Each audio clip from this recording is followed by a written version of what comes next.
If you're asking why someone with my media rap sheet is giving this address, well, me too. My best guess is that after suspending the Chasers War and everything for 2 weeks this year, Mark Scott reckons I owe him a bit of free content. One thing I am certain about is that I am the first person to give an Olle lecture who's also been thrown out of this event. I once tried to gate crash the Olle to do a chaser stunt on Helen Coonan, the Minister for Communications at the time. I was forced to leave the room before the speech began, a fate that soon made me the envy of the entire audience.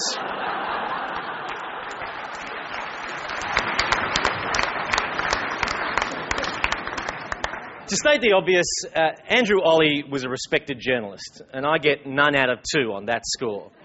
But weirdly enough, I am a media proprietor of sorts. A decade ago, together with 3 friends, I ran a newspaper during a prolonged period of bad circulation and pitiful ad revenue. That may not qualify me to give this lecture, but it does mean I'm suited for a position in senior management at Fairfax. At least I can say that we had a failed media business model before it was fashionable. But I'm not going to talk about funding quality journalism tonight. Mouthing off on topics I don't know anything about is my day job, so I thought I'd try something different here by focusing on some things I know probably too much about: offensiveness and outrage. And I want to relate them to 2 fundamentally important media values: self-regulation and independence. And I'll start by mentioning James Murdoch, Murdoch 2.0 as I like to call him, who in the recent McTaggart lecture argued that the only reliable, durable and perpetual guarantor of independence is profit. Actually, he didn't really argue it so much as assert with all the confidence of a man whose independent wealth is reliably, durably and perpetually guaranteed by inheritance. But my experience has been a little bit different. In fact, based on the early days of the Chaser, I would assert that the only reliable, durable and perpetual guarantor of independence is the absence of profit, coupled with obscurity. You can have a lot of fun under the radar. In those early days under the radar, we operated more or less independently from the law. I was an employment lawyer by day and a defamation practitioner by night, conscientiously ignoring the often petty rules of libel. We always used to say that you'd have to be crazy to bother suing us. And sure enough, before long, we got a legal letter from the Moran family. Not the crime family, thank God, the healthcare family. Rather than responding, we auctioned off that letter of demand at a party to raise money for the newspaper so that we could defame others. A particularly memorable instance of this was when we found ourselves in the unique position of having a publishing deadline on a comedy newspaper on the 11th of September 2001. We watched the planes hitting the World Trade Center just a few hours before the print deadline for the next edition. It was a strange night, but one that typified the way we've taken the old adage, tragedy plus time equals comedy, and turned it into the less universal dictum, tragedy minus time equals Chaser. Centrepoint Jumps 2 in world's tallest building rankings still stands for me as 50%, that's not bad, as one of my favourite all-time headlines. But it, like many jokes that I've been associated with, has offended and appalled many. And I won't lie to you, delivering jokes that make some people laugh and others really angry can be a lot of fun. What matters is who's in which group and why, and occasionally whether or not they find out about it. But getting back to the question of independence, I believe that there is an English expression for James Murdoch's claim that it's reliably guaranteed by profit. That term is bollocks. Profit, like ownership, is at best conducive to independence, but it does not guarantee it. In Australia, the words cash for comment are a shorthand for the obvious point that profitable media can surrender its independence entirely in the name of profit. Independence of ownership certainly helps, but independence is a state of mind, not a state of balance sheet. This brings me to one of my core arguments this evening, and it's something that I strongly believe. Independence of mind also means, by definition, independence from the audience. It seems perverse, but it's true. The way to create original and interesting product is to not worry about what the audience will think. You have to back your own judgment. In fact, I've found that that's what audiences respond to most, usually with praise, occasionally with death threats. But pissing off people is part of the job, and that's something that applies to both comedy and journalism. Therefore, choosing who, when, how and why you anger and offend someone is something that you have to take responsibility for, and I gladly do. That's very different, however, from letting the possibility that someone will take offence or even feel hurt be the determining factor of what you do. As a public broadcaster, the ABC has certainty, for better or worse, when it comes to core revenue. Its independence is also mandated by statute. The ABC's non-commercial status means that by... Oh, hang on. Sorry.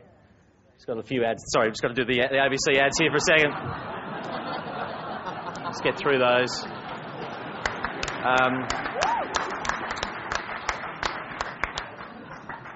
As I was saying, the fact that the ABC is a non-commercial organisation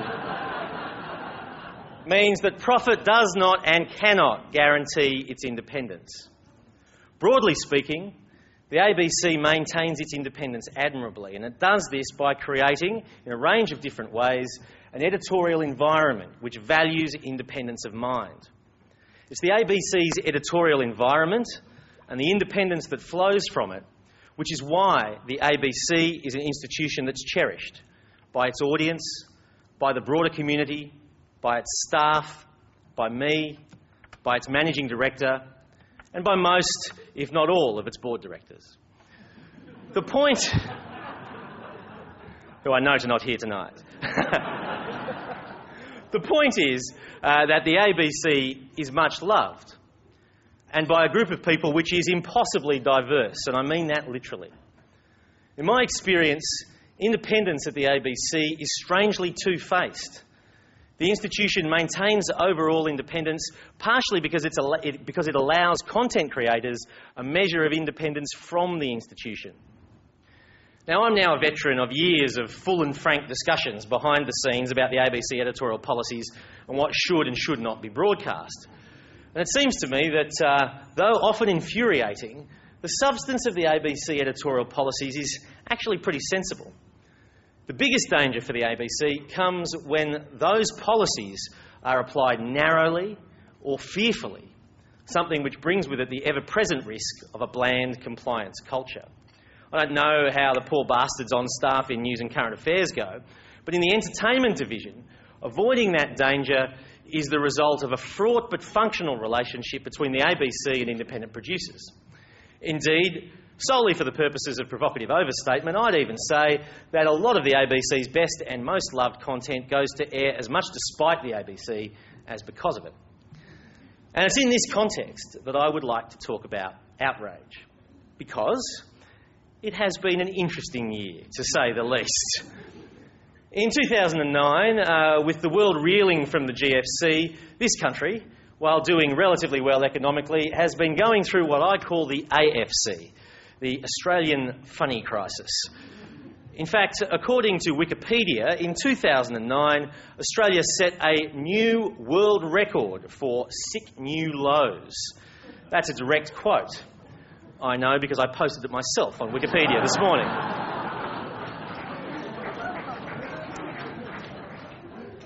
And the chaser was, I guess, the Lehman Brothers of the AFC. We tipped off what's been a year of outrage. For the moment, though, it's worth observing that while media technology is fanning the flames of taste and decency outrage, it also renders it impossible for censorship, which is usually the goal of outrage, to be meaningfully carried out. Even though the ABC withdrew the Make a Realistic Wish Foundation sketch from all its platforms, including the web, that sketch was practically impossible not to see, much to our regret.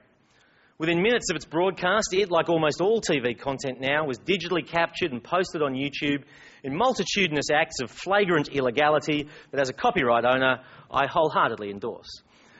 Consumer-based video piracy does have its upside. and banning content just ain't what it used to be. And although in that particular case I wish our geek fans had done us a favour by not trying to increase the audience for that sketch, it's interesting that it's pretty hard to suppress things now. And it was curious to me to hear in some media, especially the likes of Steve Price and Ray Hadley, simultaneously shrieking about how harmful the content was and urging more and more people to watch it and be appalled on their website. At this point, I would like to take a gratuitous swipe at the Prime Minister. And I want to make very clear that I'm doing this primarily as an act of petty personal revenge because he went out of his way to criticise us, especially since he hadn't seen our misjudged sketch.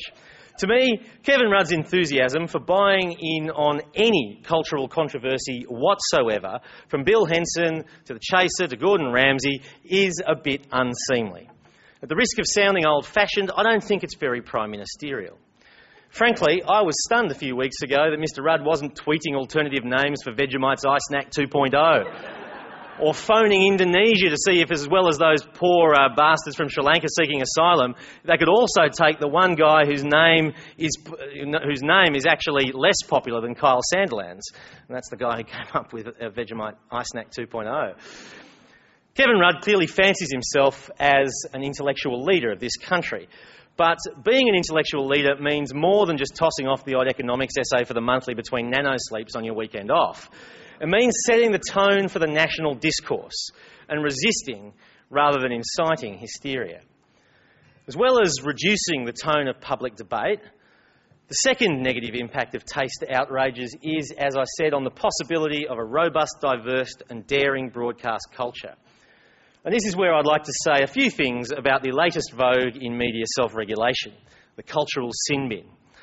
No one's got a red card yet, not even Kyle Sandilands, but he's had a couple of yellow cards. The rule book for the cultural sin bin isn't really clear, but I don't think you can get 3. Of course, the ABC gave The Chasers War and Everything a yellow card with a 2-week suspension. Now, I don't think that was an outrageous decision or an indefensible one. To be honest, personally, it was a bit of a relief. But I do think that it's a dangerous precedent for the ABC to decide what it broadcasts from week to week because of outrage over taste and decency, especially when the Prime Minister has a nasty habit of weighing in with a jerk of his knee. Getting caught up in the short-term hysteria of media outrage has the potential to damage the independence and the integrity of the ABC. And I say that as somebody who's probably done quite a lot of damage to the independence and integrity of the ABC. Sin bin decisions are, by definition, made in the eye of the media storm. And in the eye of the storm, the views of the secondary audience, that is, people who only know about the content because it's controversial, loom way, way too large. Both its size and its import will almost inevitably be overestimated. And I don't believe there's any convincing evidence, or even a theory, that trying to take steps to placate the secondary audience is prudent or can even be effective. I tend to think it only fuels the fire, but I also recognise that that's just as hard, probably impossible, to prove.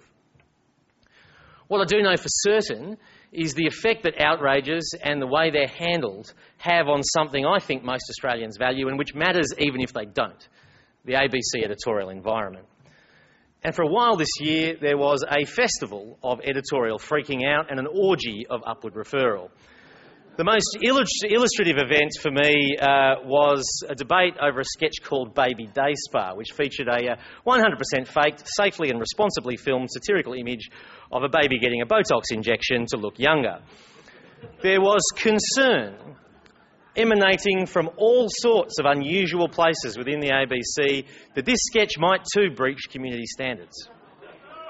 Now, another example is when filming of a different sketch was halted to prevent a volunteering mother from breastfeeding her own child on camera until DOCS, the Department of Community Services, gave the all clear. Now, in both those instances, sanity did prevail eventually, which I guess is a cause for moderated pessimism. In my experience, the temporary insanity of editorial crisis does slowly abate, and fearless good judgment can re-emerge with time, even after significant misjudgments. I just hope that the headcount of people at the ABC who are committed to fearless good judgment does not shrink. This is important because it is part of the ABC's purpose to broadcast for the entire community. That does not mean limiting itself only to content which is acceptable to everyone in the country. In fact, it should mean the opposite. Everyone should have something to love on the ABC, and that probably means that they'll have something to be indifferent to, maybe even to hate. But the ABC should provide a diverse range of content that meets the diverse tastes of the Australian community.